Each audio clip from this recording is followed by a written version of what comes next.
All right, guys, good morning, good morning. Thank you for joining me. We're doing a training today on how to use the seller's estimated proceeds worksheet. This is something that's required for your compliance, and it's something that I think is an excellent tool for you to use in motivating your potential seller clients to do more things in preparing their house. So we're going to talk about kind of how to complete this document and then how to use it as a tool when you are working with your clients.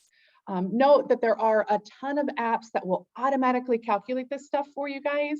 And if you'd like to go that route, or if you'd like to go that route to check your work, that would be great, and it's fine to do. I often, and early on, those things didn't exist when I got in the business, so I had to know how to fill this out properly. And then also early in the business, it was something that I was often filling out on the fly at someone's house. So we can talk a little bit about whether to complete this ahead of time or what you can complete ahead of time, and or to do it on the fly in someone's home. So the purpose of the seller's estimated proceeds worksheet is to give them an idea what amount they're going to actually walk away with if they sell for a certain dollar amount. So if they were to sell for $260,000, once they pay off their mortgage, once they pay all of the commissions and closing fees, how much will they actually have in hand? And that's kind of the purpose of this document. When we talk a little bit about when you present it, every agent is kind of different. Some agents will come to the listing presentation and present it to the sellers at the listing presentation. I know that there's other agents that do a lot of volume, that their business process is to go to the listing appointment to talk about preparing the home, and then to later email over this proceeds worksheet. My personal preference and what worked really well for me and the people that I worked with was to, in the beginning, I would bring it to and present it at the listing presentation. And I would say at a minimum, that was always very helpful, that day they knew exactly what they had, they would be able to walk away with, because so many people are confused. But Elizabeth, if I sell at 260 or if I sell at 275, like you're talking about, what does that mean at the end of the day for me? Is it that I'm going to have $20,000 or I'm going to have, $40,000? Most people can't do the calculations themselves, and that makes a big difference on whether what improvements they're going to do and that kind of a thing. Another point on when to present this document. So as I got more confident in my ability to price something, and I know this market right now is really hard, but if I did a really good job with my seller intake form, and so I asked a lot of questions and I was able to really get a good feel for the level of updates that they had and what their home looked like and was. So a 4-bedroom, 3-bath kind of a thing with updated kitchen and kind of newer, HVAC, and I had a really good idea. And or if they were a friend or a family member that I've been to their house a lot of times, so I know exactly what it looks like, I would actually prepare this seller's disclosure and I would have it delivered with my listing packet. So the whole packet that looked like this would go over the day before or the night before, and on the very top, so after the comp spreadsheets, on the very top would be that seller's estimated proceeds worksheet. So when they opened the folder, is just about the first thing that they saw. There's no way that they could miss it. I know some of you may very well be panicking, like, Elizabeth, what do you mean you would fill it out before you even actually walked through their house? And that seems very scary, right?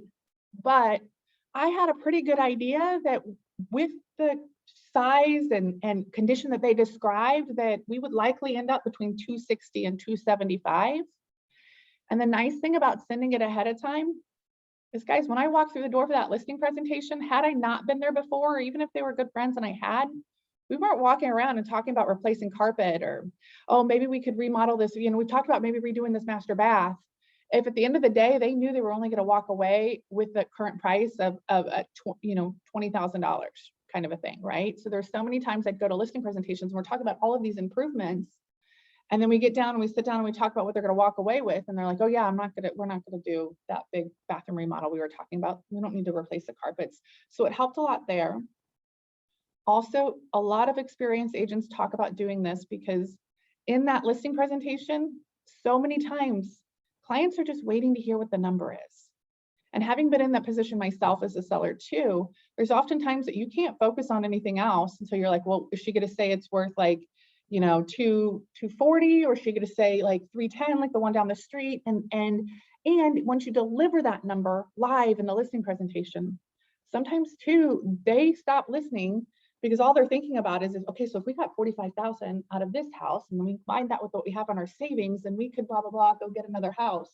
And they are in la la land. Like you can often see it at your listing in the moment at the listing presentation, where those sellers are in a different world. They're thinking about something else, and you're trying to convince them like, okay, you know, and you're really trying to have very purposeful conversations about what improvements they do need to do, or what staging they do need to do, or what timeline you're going to be on, and all kinds of other things that you're trying to get out of the, you know, utilize that appointment for. And they're not paying attention because they're just thinking about that number you gave them and whether they agree with it or not. So any questions about kind of the timing of when we present that seller's estimated proceeds worksheet? All right. And again, actually, sorry, listen. So in your listing presentations, after you got through all of this, were you signing people like right then at that time, like exclusive right to sell, like signing them?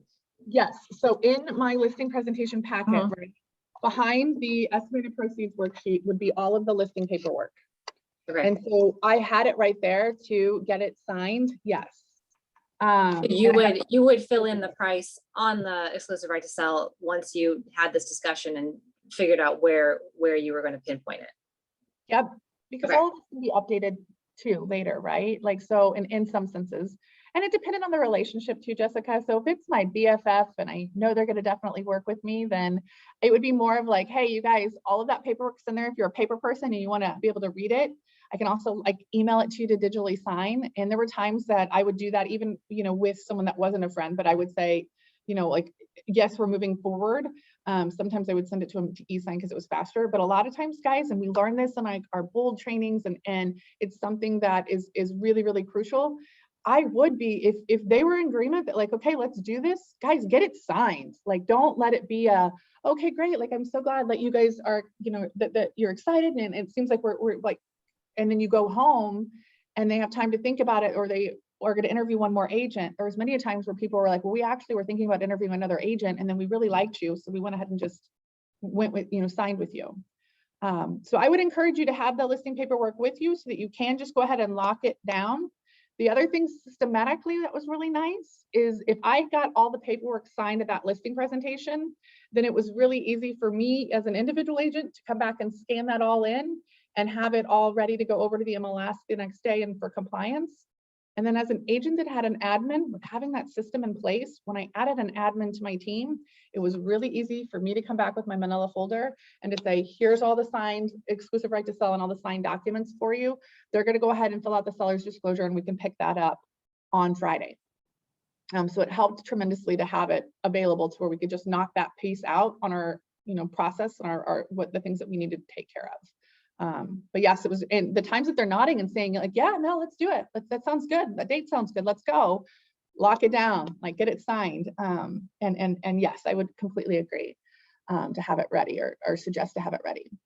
The other point I was going to make on this, so you guys too, if it gives you a little heart, you know, like a little bit of a heart attack to think about going to a listing presentation, never having actually walked through a house before, and putting on the worksheet 260 to 275, even though you know that that's like solid for that area, that's what something should probably go to in their condition. The times that I walked into a house and it was like, oh, your opinion of updated kitchen is a little different than what an updated kitchen really is, or oh, you didn't mention that your children have colored all over all the carpet, or something of the sort. And the condition was less than what they had described to me. And then also, guys, the times that I went and I was like, oh man, you are very humble. Your home is gorgeous. I don't think we can get 275. I think we could get, like, we could probably push closer to 282 or whatnot.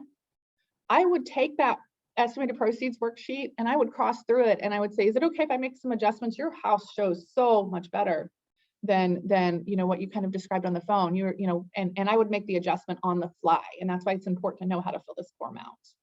And there was other times where I would make the adjustment on the fly to say, hey guys, and then we'd have to have a conversation about condition, like how much work are we willing to do? Because if we are willing to do a lot of work and replace those carpets and such, I do think we can get to that 260 number. If not, and kind of given with, you know, people know that they're the things that are going on with their house, right? Like they know that their roof is old and the carpet is shot and that kind of a thing. And I would cross through the 275 or I'd make an adjustment on the fly, and it worked just fine. And people understood that. Does that make sense? And I would say it was less common that happened than where I would go and I didn't hit it pretty well. So, and we'll talk about how I use these 2 comments at the end of the listing presentation to get them to kind of do the staging and the prep work that I need them to do. So, okay, let's jump into then kind of completing this worksheet. So here at the top, you're going to have your seller's name again. I went ahead and pulled up this property on the MLS. Obviously, where you go to, you're going to put their name on all of the listing paperwork. But if you're kind of questioning, where do I go to get their name?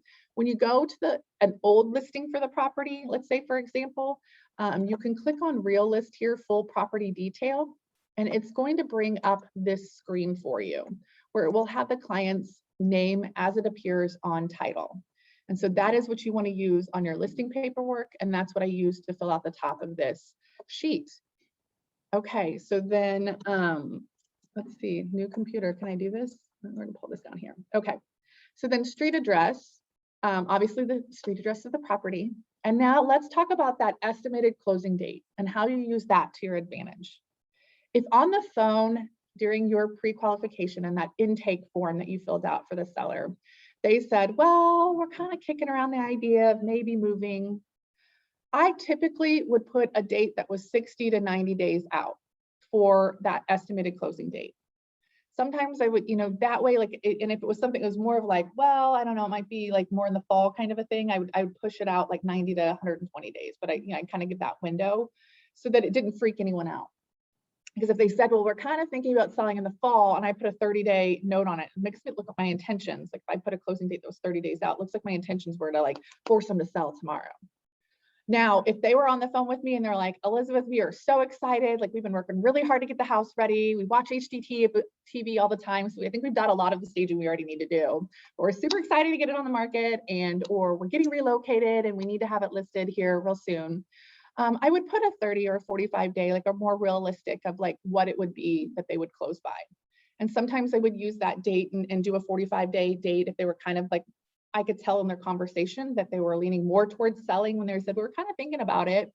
I would use a 45-day close because it was easier for them to see that like, man, today is May, May 7th or 6th. And we could actually have this money in our hands by the end of July. That's pretty cool. Or like middle of July kind of a thing. It was a motivator, right? And it helped get them motivated to doing it sooner by using those dates. So I would be strategic about the date you use. Don't use a date don't use a date that's too soon to scare someone that might be a little bit like want to be like eased into things. And if you've got someone on the phone that's a go-getter, like use that date to motivate them. So for our example today, I'm going to use July 9th. So I thought that's like right around 60 days.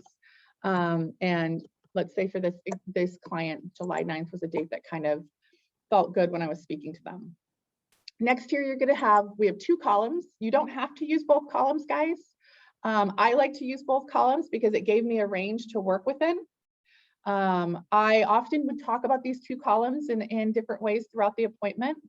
Often that low end would be, this is what I would make life decisions on, is how I would describe it. So I'd say, Paul and Erica, after walking through and hearing about your house and kind of the current condition it is in, and if we do a few of the things for staging, I really think I'm very confident that we're gonna be able to sell it for at least 260. And I think there's a good chance that we could get 275 for it, but I probably would encourage you to make life decisions based on that 260. That gave me the ability, and that was me saying, I'm pretty darn confident, unless I really royally screw things up, I'm going to get 260 for it. And it gave me the ability to like have that range to knock it out of the park with the 275, and not have to put like 275 on there or 270 on there, and they get mad at me whenever we only end up selling it for 260. Does that make sense? Awesome. Okay, next, the mortgages. So sometimes if someone would have told me what their mortgage was, I would include it on here, but often I did not put their mortgage on here because most people at the end of the day can subtract that from the bottom, or I would have a conversation and say, do you know how much you owe on it? And they go, well, in our last statement, I think it said that we still owed $210 on it. And then we would just subtract it from the bottom number. But again, if in that initial qualification, they said, yep, we owe $210 on it, our payoff should be right around $210, I would go ahead and complete that here. But again, not a have to, and not something to force someone to tell you, because sometimes asking them how much they owe on it gives them the feeling too of like, wait a minute, why are you asking that? Is it because you just think you got to hit that number kind of a thing?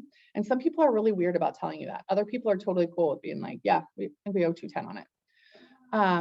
Next, I would, do you mind pulling that door closed for me? I'm so sorry, thank you. Next is the, if there's a second mortgage, you would include that if you are going to include information on the mortgages, and that would be like a line of credit as well. So sometimes people will have a second mortgage or a HELOC, so a line of credit against the house. That's going to obviously come out of this too, and would be something that you would want to have a conversation about. So even if you didn't fill that out, you're going to like ask those questions like, so we just have the one mortgage on it. I didn't include it today, but if you guys have, and you can kind of use it as like a conversation piece as you're presenting it and you're walking through it at the appointment. Okay, so then the next one, which is like from when you got your license, the fund tax proration is the next section. So typically I would insert here, if I had filled it out by hand, the actual tax amount for the property. And then we're going to insert date 1/1 because it's going to be prorated from the January 1st to the date of closing. So, and then I would do the date that I used up above for closing. Because the seller, and this is how I would explain it to the client each time. The seller is going to have to provide the buyer with the taxes so that the buyer has enough for the time in which they own the property. So at the end of the year, the buyer has enough money to pay the taxes. The way you do the calculation for this, and the way I always did the calculation for it is, so July 9th would mean that we had 6 full months to, so 6 full months, right? Because July isn't a full month yet. So 6 full months and then 9 days of July. To make things easier, I always just considered every month 30 days because it's just an estimate. And so for that, if we took 6 full months, or 6 full months, that'd be 180 days plus the 9 days of July, be 189 days. So I would take that 189 days and divide it by 360. Because if I'm counting every month as 30 days and we multiply that by 12, it'd be 360. So 189 divided by 360 would give me the percentage for the total taxes for the year. So I did this calculation earlier, so I'd had it already, and then I forgot to write down what that percentage is. So 52.5% is what it would be. And now you're looking at me like, but Elizabeth, how do I know what the taxes are? So we're going to go back to that real list that I pulled up, and you can see here that they've got listed that the taxes for 2020 were $2,828. Let me zoom in, guys. So $2,828. So to calculate the taxes, I'm going to take that $2,828 and I'm going to times it by 52.5% or 0.525. And that's going to give me 15,000 even. And you can round, it can be a little bit of an estimate, guys. So 282. Does that make sense, guys? I know I went through it just a little bit fast.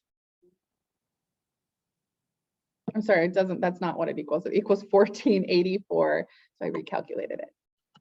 Does that all make sense, guys? I know it's a little easier if I can like draw it up on a whiteboard for people, but does that make sense on how I calculated the tax credit? That was good. And I would say, guys, this is where you could use your app or something of that sort if you wanted to check your math, kind of a thing.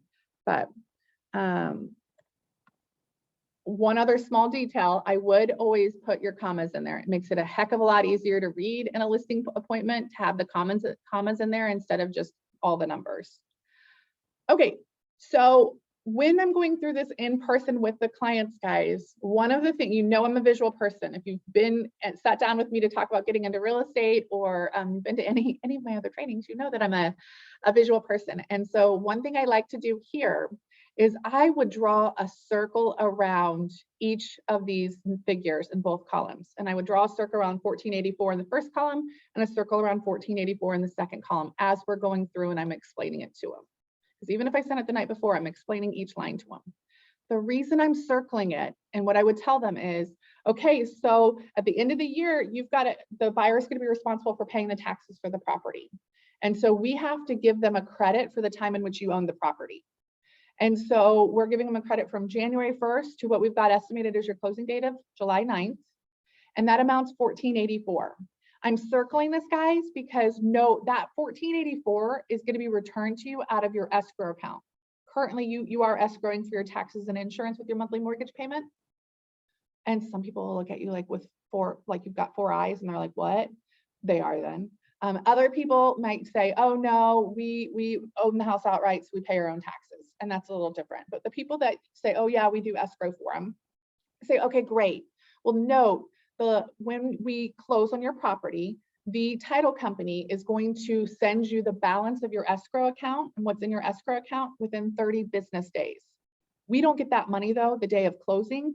That's why we've got to take it out of your number down below. But no, you're going to get this $1,484 back when they mail you a check for your escrow account. More than likely, there's more than $1,484 in that escrow account. But I just want you to know that, note this amount's coming back to you. The reason too, guys, and as the year goes on, it gets to be a little bit different too, that number and the size of that number. So sometimes too, when you're selling a larger, higher dollar property, and let's say that those taxes, that prorated amount ends up being $4,200, that makes a big difference in that bottom net number, right? As the year goes on, so if we're giving 11 months of prorated taxes to a buyer, and the total taxes for the house are, $7,000, that's a pretty big chunk of change. And you want to make sure that it's clear to them that money is actually coming back to them. And a lot of times when you're negotiating, don't forget to go back and think about how much are we prorating the taxes to them when we talked about our proceeds worksheet. Does that make sense? Because if you're $2,000 apart, but they're looking at thinking okay, I thought she said that if we sold it for $275, we were going to net this amount. And then at the end of the day, an offer is coming in. I know that's not the market we're in, but note that does play a difference. Does that make sense, guys? Okay, I'm going to assume yes. Okay, but yes, circle it. And then oftentimes I can reiterate back okay, guys, remember how I circled on your estimated proceeds worksheet? Don't forget that money's coming back to us. Next, your title insurance policy is the next field that we're going to fill out. That is something that we look at the rate card for. So it's going to be based on the amount of the property. And so it's going to change depending on how much the property is selling for. So for this 260 column, it might be different than the 275 column. And let me show you how we look that up. So I often would have a rate sheet because I'm a paper person printed out and on my desk, or it's something you can have on your phone or something of that sort. But if you don't have one for Platinum Title, you can go to their website. And if you click here on residential loan policy rate card, it's going to pull that up for you. I've already done that, guys. And so this is what that rate card kind of looks like if you've not seen one before. Again, we're based on the price of the property. So for our and it's, is it Price is Right? So it's kind of like Price is Right. You have to cover the amount. So we couldn't use this 250 number here because we're saying it would sell for 260. So 250 wouldn't be enough to cover our cost of our owner's policy. So we'd have to have 275 for both the 260 column and the 275 column. Does that make sense? If we were to say 285, then we need to go to bump up to 300 for that column. So Missouri it's broken out, and because on your final settlement statement, it'll be broken out, and Kansas, it can be all one charge. So I always just put the total charge in there, which is $524 for this proceeds worksheet. So we're going to put $524 back in our proceeds. So 524, 524. I guess I could zoom in on this, guys. Then maybe you wouldn't squint so much. There we go. Make sense? Yay, let's keep going. Okay, and then guys, note too that it doesn't change that much. If you've got to make an adjustment on the fly, or if you kind of had a feeling for what it would be before you went, but you wanted to see it before you filled everything out finally, you could put an estimated amount in here. Like a seller's not going to hold your feet to the fire at the end of the day if you said it was going to be 560 and it's really 524. Closing and escrow fee is $125 as a seller. Your commission would be what you're charging total. So for both the buyer side, the sell side, and the listing side, we always think of that as, and I would recommend that you're charging 6%. So 3% for the seller, 3% for the buyer. Going through this, often there is a little concern about like, oh man, what if they ask me about commission? And this would be two where I would say, okay, guys, I went ahead and filled out this today with a 6% commission because I charge 3% on the listing side. And I recommend that you offer 3% to any buyer's agents. It's standard and it's going to be what's going to motivate them to make sure to bring the best possible offer. So I went ahead and pre-calculated these amounts, guys. We're taking the sales price of 260 times 6%, which would be 1560 at 260. And then it's $16,500 at 275. This next line, line 18, other commission, is where you're going to put your flat fee. That's where if you're charging a flat fee to a seller of $395, you're going to insert that $395 here. Again, this is something that I know some people are like feel uncomfortable and are going to like stumble through because we all know that that's not something you have to charge. That's something that you are able to elect to charge at our company. So typically it would be like, okay, so at the 6%, it'll be 15, that's that 15,600 here. And then there's a flat fee of $395. And I just kept rolling. I didn't stop and explain the $395, the flat fee piece. I just moved on to the next thing. Does that make sense?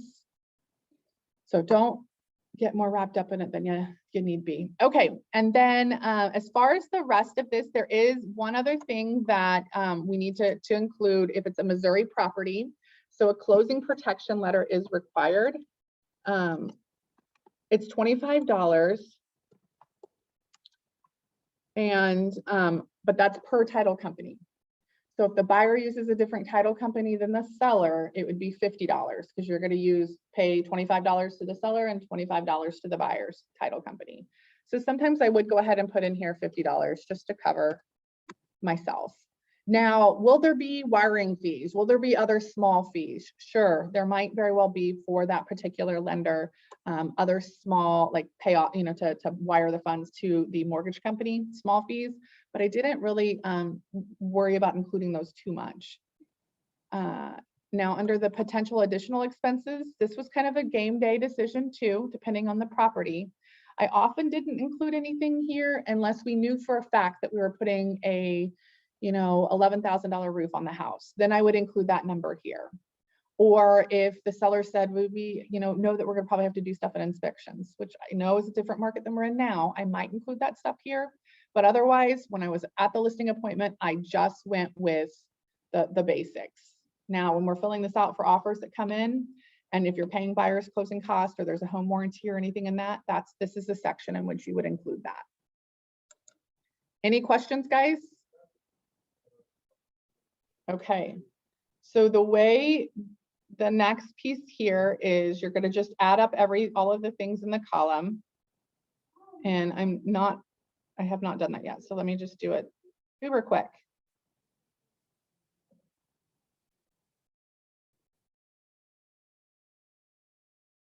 So the first column is going to be $18,178. I subtract that from the 260. That would mean that their proceeds would be 241,822. On the second column, if I add up all of our numbers here,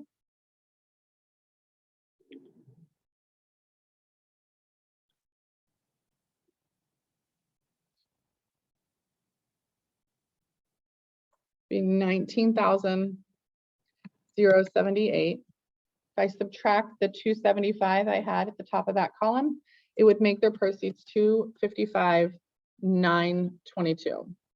Sound good? Okay, I'm going to zoom out a little bit now. Any questions before we go on kind of how to complete it? Okay, Feeling- go ahead. I'm feeling good about it. Okay, awesome. Thank you, I Jessica. I have one quick question. Where do you get the total for the closing protection letters? Like, where does that come from again? Oh, yeah, Emily, great question. So it's $25 that a seller has to pay for the closing protection letter. Now it's $25 for each title company that's involved. So you could either just put $25 in here, but the fact that there might end up being 2 title companies involved is why I put 50. So I doubled it, 25 for the list side, 25 for the buy side. Does that make sense? So it's Yes, always so is- $25 per title company. Okay, and is that regardless of which company you go through, or is it Correct. specific? Okay, awesome. Thank you. And it's only for your Missouri properties. So if it's a Kansas property, they can waive that and they don't have to pay it. But, Oh, okay. Thank you. yep. And again, if you miss that, guys, it's $50. I don't think anyone's gonna hold you to the fire for it, but it is something that I like to put in there, especially for those people that are detail oriented, kind of a thing. All right, any other questions? Excellent. Okay, well, let's talk a little bit too. So again, I said I like to have this in person, and the reason I like to have this in person is it is an opportunity for me to go through and at the end of it say, okay, guys, so if we sell at 260, then that means you would have 241,000 to go towards your mortgage. If we didn't talk about that before, I often then would say, is that going to cover what you guys are aware of that you owe on your mortgage? And that was a nice, easy way to understand what it is, how much they actually owe. And some people would say, oh yeah, we owe 210, so that would cover it. And some people would go, back in the day, guys, when we were dealing with short sales and those kinds of things, or if someone just bought the property 6 months ago and now it's time to sell again, and it's an awkward conversation and you didn't help them with buying it, and you don't have any clue, kind of a thing, that's where you get to say, okay, so is that 241, would that cover your mortgage?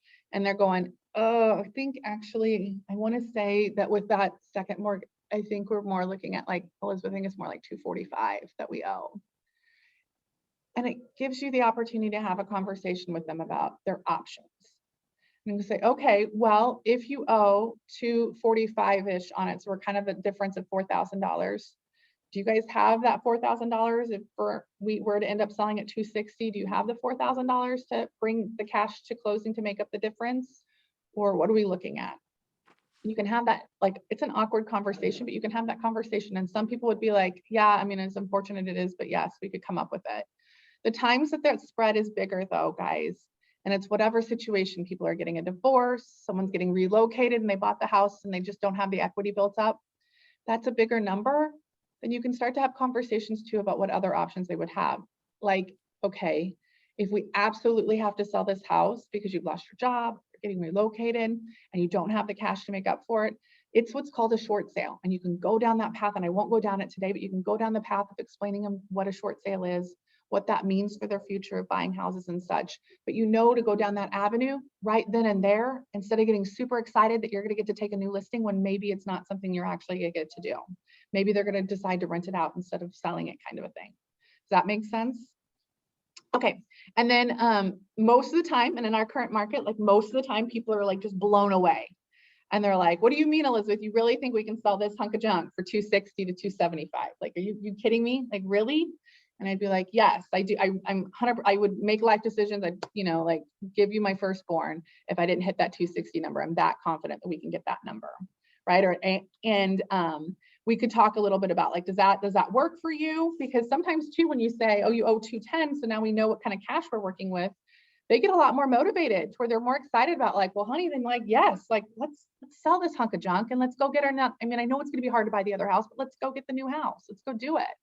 Right? So you can see their energy kind of changing too when they know that number.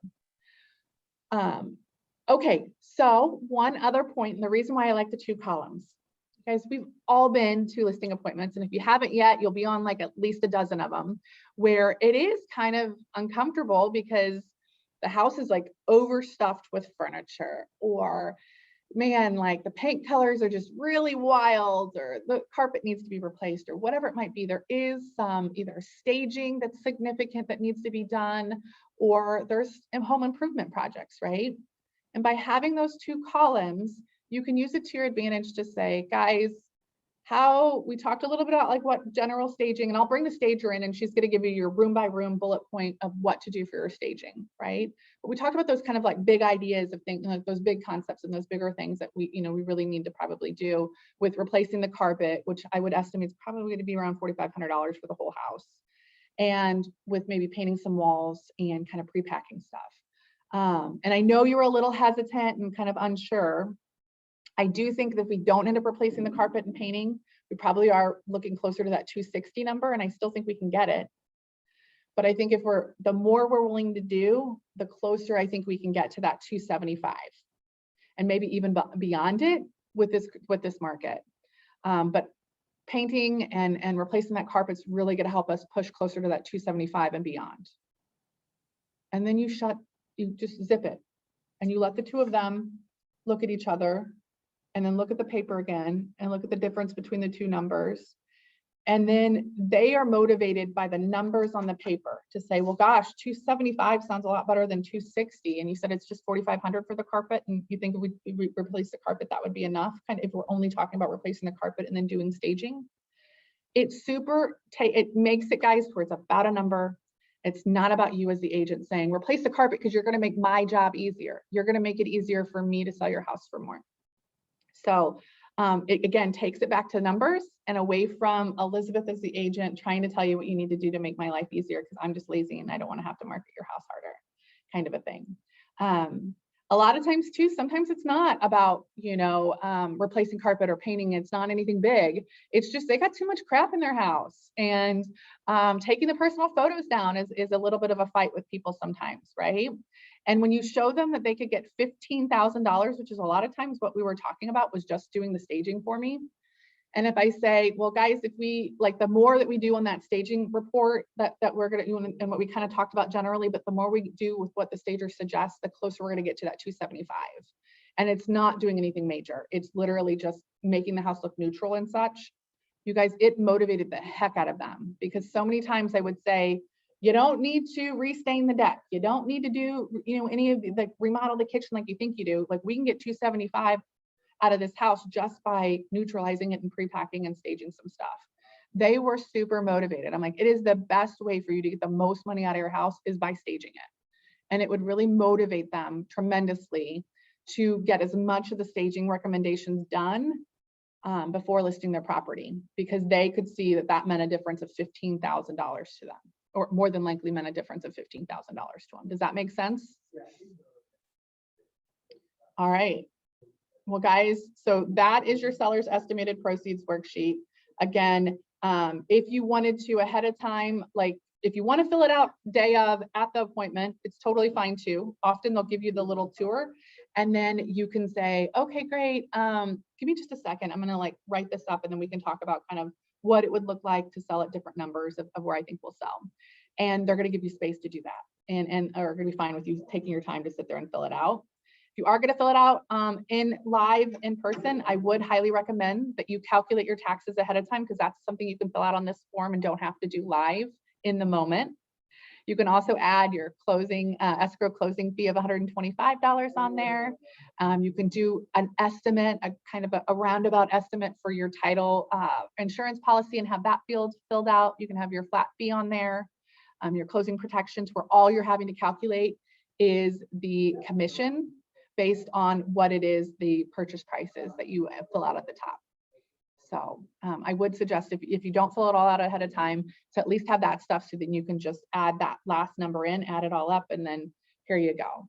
And that too will buy you some time, because it'll look like you're filling out all of the different things, but maybe you're really just thinking, okay, is it 260, is it 275, if we're closer to 289, it might give you a little bit more time to like think about like what number you do want to present if you are doing it live, because that's a little nerve-wracking too. But all right, guys. Other final suggestion is bring 2 copies. So bring a copy to leave with them and bring a copy to leave with you. So if you are bringing it live, or if you're sending it ahead of time, make sure you have your own copy in your folder, and that can be the one that they sign and you take back to submit for compliance. And then you're leaving them with one, because they will want that number to reference as they're making those life decisions and kind of going through and running their own calculations for a new home or the next chapter of their life. So, all right. Any questions, guys? I was just gonna say thank you. This simplified, it looks daunting / complicated, and you just simplified it. So thank you very much. Yeah, and this is all I ever filled out. Like I really kept it as like yes, are there other little things, but this is the basics of it. And again, it's so super helpful and people are so grateful. I think a lot of times when they make the decision to finally have an agent come over to talk to them about selling their house, they have been watching what their neighbor's house sold for. They've got an idea of what it's going to sell for. They usually don't have any clue of like what all the costs are involved and like what they're going to walk away with at the end of the day. So thank you guys so much for your time. I appreciate you. Happy Thursday. And let me know if I can help with anything else. Elizabeth, I have a question. Do you ever, do you have a minute? I do, yeah. Okay. Do you ever have any potential additional expenses? Do you ever talk about covering buyers' closing costs? So it would be, yes, there were times, and depending, like, again, it depends on the property, right? So if we're selling a house in an area where it's very common and in a price point that it's very, very common that we're going to pay closing costs, I would maybe bring it up. I think in today's market, that's not something that's happening so much. So I might casually mention that if we have an offer in which the buyers are going to want us to pay closing costs, which, you know, isn't common, but I would be a situational thing, right? So if it's some kind of a house that's like really far out and the market's not super moving, and so we don't think we're gonna be in a position where we might have to, I might mention it. But for the most part, I didn't. And then I would just say, guys, no, and this is how I'd handle that, Alina. To be honest with you, I wouldn't include it 99% of the time, even in the markets where buyers were asking and we were paying closing costs. And how I would handle it in the listing appointment would say, guys, this line here is where we would have buyer pay or closing costs that we pay on behalf of the buyers. I haven't included any here, but note when you receive an offer, I will include that and take it out of the proceeds so that you know at that time what exactly amount you're going to be netting. But I haven't included any buyer closing costs. There is a chance that a buyer would ask us to pay their closing costs, but note that these figures don't have us paying any. Does that make sense? Yeah, that makes sense. Thanks. Awesome. And that is too, so like when you fill this out for offers, and I will say that I had some clients that very much so didn't really feel comfortable talking about offers until they saw this worksheet. Or I guess I would get hesitation from them as we were countering back and forth with an offer. And again, excuse me, we're in a very different market where you might have 6 offers that are coming in. And if you've got 6 offers, then use the multiple offer spreadsheet that we've talked about before. And then we've got a training recorded on. Use that because it's going to be similar where it's going through the net with them. But if you've got where it's a property that, you know, you've got one offer that comes in and you're trying to talk to your seller and you're countering back and forth and you feel a little resistance from your seller because it's not 260 and it's not 275, listen for that in the way that they're acting. They're not going to say it necessarily, but listen for that hesitation. And sometimes I'd say, hey guys, I know it's Friday night and it's 8 o'clock, but would it be helpful if I sent over a new worksheet with it filled out with the information for this specific offer? And so many times they'd say, oh my God, yes, Elizabeth, that would be really, really helpful for us.